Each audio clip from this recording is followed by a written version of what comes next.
GS गुरु JP sir official YouTube channel पर आप सभी विद्यार्थियों का मैं हार्दिक स्वागत अभिनंदन वंदन करता हूं।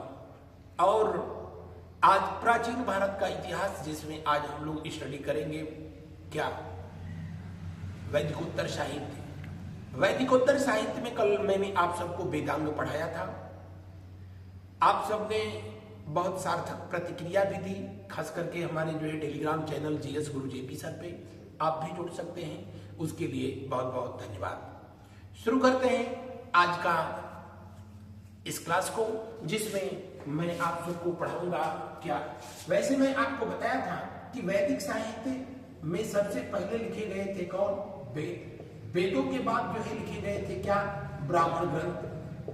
ब्राह्मण ग्रंथ लिखे गए। ब्राह्मण ग्रंथ के बाद जो है आरण्यक लिखे गए थे। आरण्यक लिखे गए। ब्राह्मण ग्रंथ का अंतिम भाग ही आरण्यक कहलाया गया था, मैं बताया। आरण्यक के बाद जो है क्या लिखे गए? उपनिषद लिखे गए। उपनिषद लिखे गए। उपनिषद लिखे गए थे। और उपनिषद ये यहां से लेकर के यहां तक इसी को जो है वैदिक साहित्य के नाम से जाना गया। किस नाम से जाना गया? वैदिक साहित्य के नाम से जाना गया था। वैदिक साहित्य के नाम से जाना गया। वैदिक साहित्य के नाम से जाना गया। और उसके बाद की जो साहित्य है उसको वैदिकोत्तर साहित्य कहा गया। क्या कहा गया था? वैदिकोत्तर साहित्य कहा गया। वैदिकोत्तर साहित्य। और वैदिकोत्तर साहित्य में किसको किसको सम्मिलित किया जाता है? तो वैदिकोत्तर साहित्य में सबसे पहले लिखे गए थे क्या? वैदिकोत्तर साहित्य में सबसे पहले जो है रचना किया गया था किसका? तो आप कहेंगे कि वेदांग। किसका? वेदांग का। कल बताया था यही पर। वेदांग के बाद जो है किसकी रचना हुई थी? तो उपवेद की रचना हुई। उपवेद के बाद जो है क्या लिखे गए थे? स्मृति ग्रंथ लिखे गए थे। स्मृति ग्रंथ लिखे गए थे। स्मृति ग्रंथ के बाद जो है किसकी रचना हुई? तो स्मृति ग्रंथों के बाद जो है रचना हुई किसकी? पुराण। पुराण लिखे गए थे। और पुराणों के बाद जो है किसकी रचना हुई? तो इसके बाद जो है रचना हुई थी महाकाव्य की। किसकी? महाकाव्य, जिसमें महाभारत रामायण प्रमुख है। तो इनको मैं जो है ऑलरेडी आपको बता चुका हूं। इससे संबंधित वीडियो भी अपलोड किया जा चुका है। वेदांत कल बताया था। आज हम लोग उपवेद पर जो है चर्चा करते हैं। तो मैं बताता हूं कि सबसे पहले जो है किस वेद की रचना हुई। जी हाँ, दुनिया का सबसे प्राचीनतम साहित्य ऋग्वेद की रचना हुई थी। और ऋग्वेद के उपवेद को, ऋग्वेद के उपवेद को ही जो है ये वेद है, ये उपवेद है। क्या कहा गया? आयुर्वेद कहा गया। क्या कहा गया? आयुर्वेद कहा गया। ऋग्वेद के उपवेद को आयुर्वेद कहा गया। और इसके रचनाकार अगर जो ये पूछा जाए कि रचनाकार कौन थे, रचनाकार कौन थे, तो आप कहेंगे कि इसके रचनाकार थे अत्रि मुनि। कौन थे? अत्रि मुनि। कहा जाता है कि जीवन को निरोग जीने की कला जो है आयुर्वेद में उल्लेखित किया गया। ध्यान रहे, आयुर्वेद का उल्लेख अथर्ववेद में भी होता है, लेकिन अथर्ववेद का जो आयुर्वेद है, रोगी होने के बाद उसका उपचार जड़ी बूटियों से, दवाइयों से कैसे किया जाए, वहां पर इसका उल्लेख है। लेकिन आपको कोई समस्या नहीं है और आगे आपको कोई समस्या हो भी ना, यानी आप निरोग जिंदगी जीते रहें, उसके लिए जो है आयुर्वेद की रचना किया गया था। तो आपसे पूछे कि ऋग्वेद के उपवेद को किस नाम से जाना गया? आयुर्वेद के द्वारा, आयुर्वेद के नाम से। और उसके रचनाकार कौन थे? अत्रि मुनि थे। अत्रि मुनि थे। ऋग्वेद के बाद जो है लिखा गया, आप सबको पता है, यजुर्वेद, जिसमें वैदिक कर्मकांडों का उल्लेख किया गया। और यजुर्वेद के उपवेद को किस नाम से जाना गया? तो इसके उपवेद को किस नाम से जाना गया था? धनुर्वेद के नाम से जाना गया। किस नाम से जाना गया? धनुर्वेद के नाम से जाना गया। धनुर्वेद के नाम से जाना गया।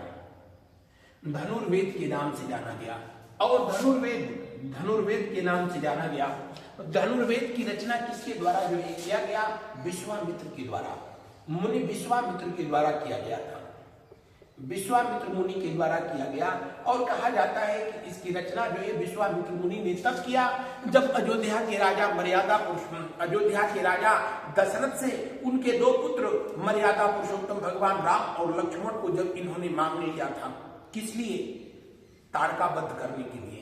तब राम और लक्ष्मण जी को इन्होंने धनुर्विद्या जो है सिखाया था, और उसी के लिए जो है इस धनुर्वेद का ऐसा कहा जाता है कि एक अलग ग्रंथ के रूप में जो है रचना किया गया था। उसको शब्द रूप दिया गया, बहुत बाद में जाकर के वैदिकोत्तर साहित्य के अंतर्गत इसे जो है इसीलिए रखा गया। आप सबको पता है, जो लोग जानते होंगे, मर्यादा पुरुषोत्तम भगवान राम को लेकर के जब विश्वामित्र जी अयोध्या, यही अयोध्या जो कुछ दिन पहले फैजाबाद थी अब अयोध्या हो गई, लेकर के गंगा नदी के तट पर जब जो है गंगा पार करने के लिए जो है पहुंचते हैं, यानी यूपी और बिहार के बॉर्डर पे मां दुर्गा का आदिशक्ति का आवाहन करते हैं गंगा नदी के तट पर, और आज उस मंदिर को मंगला भवानी के नाम से जो है जाना जाता है। किस नाम से? मंगला भवानी के नाम से जाना जाता है। और गंगा पार करके बक्सर, जो कि वर्तमान में बिहार का जिला है, यूपी से जो है गाजीपुर और बलिया से लगता भी है, गंगा नदी ही दोनों को जो है वहां पर अलग अलग बांटती है। उसी बक्सर में विश्वामित्र जी के आदेशानुसार भगवान राम ने ताड़काबद्ध किया था। आयुर्वेद के बाद जो है अगला वेद जो लिखा गया, उस वेद का नाम है कौन सा वेद? जी हाँ, उस वेद का नाम है सामवेद। कौन सा वेद? सामवेद। और सामवेद के उपवेद को गंधर्व वेद कहते हैं। क्या कहते हैं? गंधर्व वेद कहते हैं। सामवेद के उपवेद को गंधर्व वेद कहते हैं, और इसके रचनाकार हैं कौन? नारद मुनि। कौन है? नारद मुनि। नारद मुनि इसके जो है रचनाकार हैं, जिसमें नृत्य गीत संगीत का जो है उल्लेख किया गया है। सामवेद जिसमें कि ऋग्वेद के मंत्रों को संगीतबद्ध किया गया है, लयबद्ध किया गया है। अंतिम वेद जिसे लोकप्रिय वेद कहते हैं, जिसे ब्रह्म वेद कहते हैं, जिसे सर्वश्रेष्ठ वेद कहते हैं, उसका नाम है ऋषि अथर्वा के द्वारा लिखा गया अथर्ववेद। कौन सा? अथर्ववेद। अथर्ववेद के जो है उपवेद को किस नाम से जाना गया? शिल्पवेद के नाम से जाना गया। किस नाम से? शिल्पवेद के नाम से इसे जाना गया।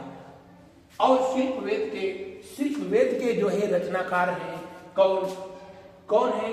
जी हाँ, प्रभु विश्वकर्मा जी। कौन? प्रभु विश्वकर्मा भगवान, जिनको की जो है वास्तुकला का उल्लेख जो है यहीं पर किया गया है। तो वेद कितने हैं? 4। उनके उपवेद कितने हैं? 4। लेकिन इस बात को आप ध्यान रखेंगे कि वेद जो है वैदिक साहित्य का अंग है, जबकि उपवेद वैदिकोत्तर साहित्य का अंग है।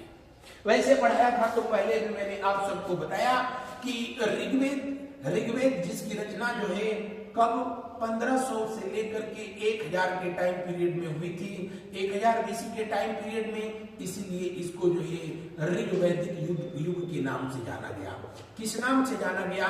ऋग्वैदिक युग के नाम से इसे जो है जाना गया था। जबकि बाकी 3 जो है वेद जो लिखे गए थे, इसकी रचना जो हुई थी कब?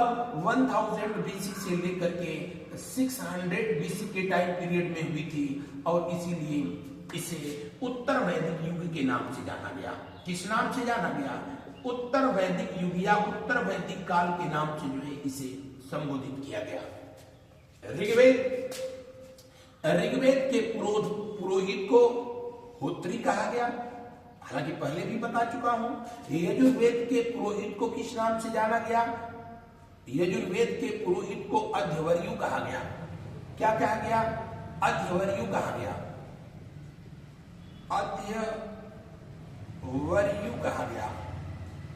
अध्यवर्यु कहा गया। सामवेद के पुरोहित को किस नाम से जाना गया? उद्गाता के नाम से जाना गया। किस नाम से? उद्गाता के नाम से जो है जाना गया। और अथर्ववेद के पुरोहित को जो है किस नाम से जाना गया? ब्रह्मा के नाम से जाना गया। इसीलिए अथर्वा के द्वारा लिखे गए वेद अथर्ववेद को ब्रह्मवेद के नाम से भी जाना गया। ऋग्वेद में 10 मंडल हैं, यजुर्वेद में 20 मंडल हैं, सामवेद में कोई मंडल नहीं है, जबकि अथर्ववेद में 40 मंडल हैं। तो पूछे कि सबसे अधिक मंडल किसमें लिखे गए, किसमें दिए गए हैं? अथर्ववेद में दिए गए हैं। कितने? 40। जिस तरीके से अध्याय शब्द के लिए महाभारत में व्यास जी ने पर्व का इस्तेमाल किया है, रामचरितमानस में गोस्वामी जी ने कांड शब्द का इस्तेमाल किया है, इसी तरीके से वेदों में अध्याय के लिए, लेसन के लिए जो है किसका इस्तेमाल किया गया है? मंडल का इस्तेमाल किया गया है। और अभी मैंने बताया कि ऋग्वेद में जो है कितने मंडल हैं, तो ऋग्वेद में 10 मंडल हैं, यजुर्वेद में 20 मंडल है, सामवेद में कोई मंडल नहीं है, और इसमें कितने मंडल हैं? 40। तो आई होप कि अब इस बात को आप जो है अगर पूछेगा कि किस वेद में सबसे कम मंडल है, किसमें सबसे अधिक हैं, या मंडलों की संख्या के आधार पर इनको अरेंज करिए तो आप कर ले जाएंगे। अगर सूक्त की बात किया जाए तो सूक्त जो है सबसे अधिक लिखे गए कहां पर? ऋग्वेद में लिखे गए। कितने? 1028। इसमें भी जो है कुछ सांकल और कुछ जो है बालखिलियां हैं। अगर यजुर्वेद की बात किया जाए कि यजुर्वेद में जो है कितने लिखे गए सूक्त, तो जी हाँ, यहां पर कोई सूक्त जो है नहीं लिखा गया। सामवेद में भी सूक्त नहीं लिखे गए। अथर्ववेद में जो है सूक्त लिखा जाता है, और अथर्ववेद में कुल कितने सूक्त लिखे गए हैं? 731 सूक्त लिखे गए हैं। कितने लिखे गए हैं? 731 लिखे गए हैं। 731 सूक्त की जो है रचना की गई है। मंत्र की बात किया जाए तो ऋग्वेद में 10,580, यजुर्वेद में कितने? 1500, कितने? जी नहीं,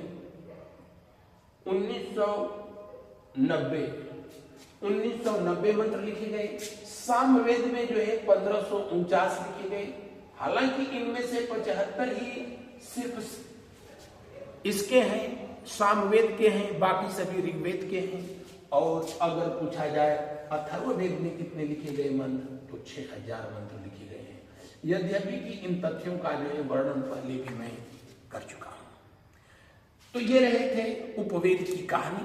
आज मंगलवार है तो मैं व्रत भी हूं, और जाते जाते जो है आप इस लेक्चर को सुनने के बाद जय बजरंगबली जो है कमेंट बॉक्स में अवश्य टाइप करेंगे। आज की क्लास में बस इतना ही। प्रभु बजरंगबली की कृपा आप सब पर बनी रहे। मिलते हैं हम लोग अगली क्लास में।